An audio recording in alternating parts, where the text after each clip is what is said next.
सुल्तानपुर जिले में युवाओं के लिए आत्मनिर्भरता की दिशा में एक नई उम्मीद जगी है, जिसका आधार बना है उत्तर प्रदेश सरकार का महत्वाकांक्षी कदम मुख्यमंत्री युवा उद्यमी विकास अभियान। जिले में इस योजना के प्रभाव और लाभ को लेकर जिला उद्योग केंद्र की उपायुक्त नेहा सिंह ने जानकारी साझा की है। उन्होंने बताया कि यह योजना युवाओं के लिए केवल रोजगार तक सीमित नहीं, बल्कि उन्हें सशक्त उद्यमी बनाने का मार्ग भी प्रदान करती है। इस योजना के तहत 21 से 40 वर्ष की आयु के शिक्षित और प्रशिक्षित युवाओं को बिना किसी गारंटी के 5 लाख रुपए तक का ब्याज मुक्त ऋण दिया जा रहा है। इसके साथ ही 10% की मार्जिन मनी बतौर अनुदान प्रदान की जा रही है, जिसमें युवाओं को उद्यम स्थापित करने में आर्थिक रूप से मजबूती मिले। सरकार का लक्ष्य है कि हर वर्ष 1 लाख युवाओं को स्वरोजगार से जोड़ा जाए और अगले 10 वर्षों में इस योजना के तहत 10 लाख युवाओं को आत्मनिर्भर बनाया जाए। नेहा सिंह ने बताया कि इस योजना की प्रक्रिया को पूरी तरह से सरल और पारदर्शी बनाया गया है। आवेदन करने वाले युवाओं को जानकारी का परीक्षण जिला उद्योग केंद्र द्वारा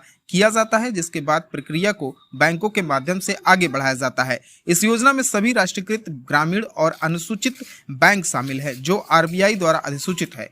उन्होंने जिले के युवाओं से आग्रह किया है कि वे इस योजना को अधिक से अधिक लाभ उठाएं और अपने सपनों को साकार करें। आत्मनिर्भर भारत की परिकल्पना को साकार करने के इस अभियान में युवाओं की भागीदारी न केवल उनके भविष्य को मजबूत करेगी, बल्कि जिले और प्रदेश के आर्थिक विकास को भी नई दिशा देगी। योजना से जुड़ी अधिक जानकारी के लिए इच्छुक युवा जिला उद्योग उद्यम प्रोत्साहन केंद्र सुल्तानपुर से संपर्क कर सकते हैं। सीएम युवा एक प्रदेश सरकार की बहुत ही महत्वाकांक्षी योजना है। इसका प्रमुख उद्देश्य है जो हमारे 21 से 40 वर्ष के युवा बेरोजगार हैं, जो नौजवान हैं, उनको काम मिल सके और इसके लिए मैन्युफैक्चरिंग और सर्विस सेक्टर में लोन प्रोवाइड करा रही है सरकार 5 लाख तक का। इसमें मैम अभी तक कितने एप्लीकेशन अब तक रिसीव हुए आपको?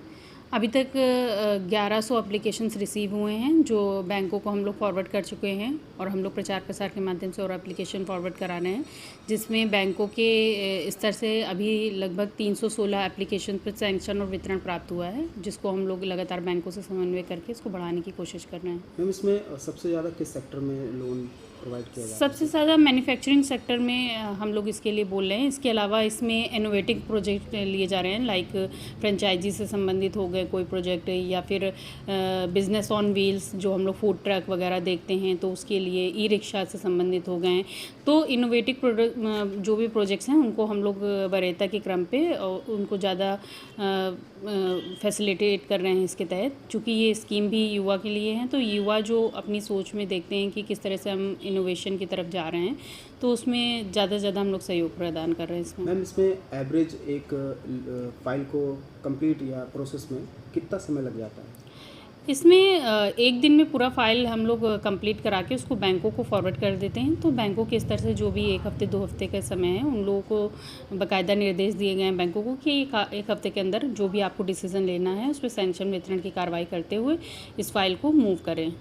क्या बैंकों की तरफ से कोई प्रॉब्लम आती है कि बैंकों की तरफ से थोड़ा सा ये प्रॉब्लम आती है कि फ़ाइलों को पेंडिंग काफ़ी टाइम से रखे रहते हैं और अस्वीकृति का बहुत बड़ा कारण रहता है कि किसी भी रीज़न को लगा के वो लोग अस्वीकृत कर रहे हैं या रिजेक्ट कर देते हैं। तो उसके लिए हम लोग देख रहे हैं कि ज़्यादा से ज़्यादा एप्लीकेशन रिजेक्ट ना हो बैंकों की तरफ से, और हम लोग उसमें सैंक्शन या वितरण की कार्रवाई कर रहे हैं। तो इस पर मॉनिटरिंग भी होती है या कैसे? हाँ, लगातार इसमें हर हफ्ते डीएम सर की अध्यक्षता में बैठक होती है, मॉनिटरिंग होती है, और इसके अतिरिक्त हमारे जो विभाग के तौर पे भी हर 15 दिन पे इसकी बैठक होती रहती है, और हम लोग विभाग स्तर पे भी इसमें बैंकों को बुलाकर लगातार बैठक करते रहते हैं। क्या पर्सनली आप भी मॉनिटरिंग करते हैं इसमें? हाँ, इसमें मैं खुद बैंकों में जाकर पर्सनली मॉनिटरिंग करती हूँ। इसके अलावा जो उद्यम लग चुके हैं उनको भी जाकर देखती हूँ कि उनमें क्या वर्क चल रहा है और क्या चीज़ें हैं। मैम टारगेट क्या है इसमें? टारगेट अभी ज़िले का 2700 का टारगेट है सुल्तानपुर जनपद का, तो उस हिसाब से हम लोग लगातार लगे हुए हैं, प्रयासरत हैं कि इसमें ज़्यादा से ज़्यादा हम लोग सैंक्शन और वितरण की कार्रवाई बैंकों से करा सकें। एक महत्वपूर्ण सवाल जो है कि इस योजना को जिले के हर व्यक्ति तक या कहें कि ग्राउंड लेवल तक पहुंचाने के लिए प्रचार प्रसार किस तरह से चल रहा है, क्या इसमें देखिए ये स्कीम बहुत अच्छी है गवर्नमेंट की तरफ से, चूँकि इसमें 4 वर्षों तक ये ब्याज मुक्त स्कीम है। 4 वर्षों तक CGTMS से कवरेज है इसका, और 10% इसमें मार्जिन मनी भी दिया जा रहा है गवर्नमेंट की तरफ से। तो इसमें बहुत ही अच्छी स्कीम है। इस तरह की एक पहली स्कीम है जिसमें इंटरेस्ट फ्री स्कीम आई है जो हमारे जनपद में, और सभी मतलब उत्तर प्रदेश में सब जनपदों में इसमें बढ़ चढ़ के लोग हिस्सा ले रहे हैं। तो इसमें हम लोग प्रचार प्रसार समाचार पत्र के माध्यम से, इलेक्ट्रॉनिक मीडिया के माध्यम से, और इसके अतिरिक्त जगह जगह कैंप लगाकर ब्लॉक लेवल पे, ग्राम स्तर लेवल पे और तहसील लेवल पर हम लोग कैंप लगाकर इसमें प्रचार प्रसार कर रहे हैं और ज़्यादा से ज़्यादा फॉर्म इसमें भरवा रहे हैं।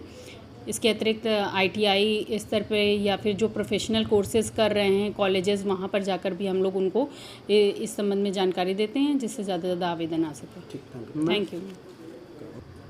मैम, इस स्कीम में अप्लाई करने के लिए क्या क्या डॉक्यूमेंट्स की नीड होगी? अप्लाई करने के लिए सर्वप्रथम तो आपके पास आधार कार्ड होना चाहिए, पैन कार्ड होना चाहिए, और निवास प्रमाण पत्र हो गया, और प्रोजेक्ट रिपोर्ट होनी चाहिए। इसके अतिरिक्त अब नया ऑप्शन भी उसमें आया है कि कोटेशन भी उसमें लगाएंगे, देन उसके बाद हम लोग उसको फॉरवर्ड कर सकते हैं। तो जो भी मेजर डॉक्यूमेंट्स होते हैं या फिर शैक्षिक से संबंधित जो भी है, आप 8th क्लासेस में पास होना चाहिए। अगर आपके पास 10th की है, 12th की है, तो वो मार्कशीट भी आप लोग लगा सकते हैं इसमें। तो इस तरह से ये सब डॉक्यूमेंट्स अगर जिनके पास हैं और जो बेरोज़गार हैं वो इसमें आवेदन कर सकते हैं आराम से। नेशन अलर्ट के लिए सुल्तानपुर से मोहम्मद कासिफ की रिपोर्ट।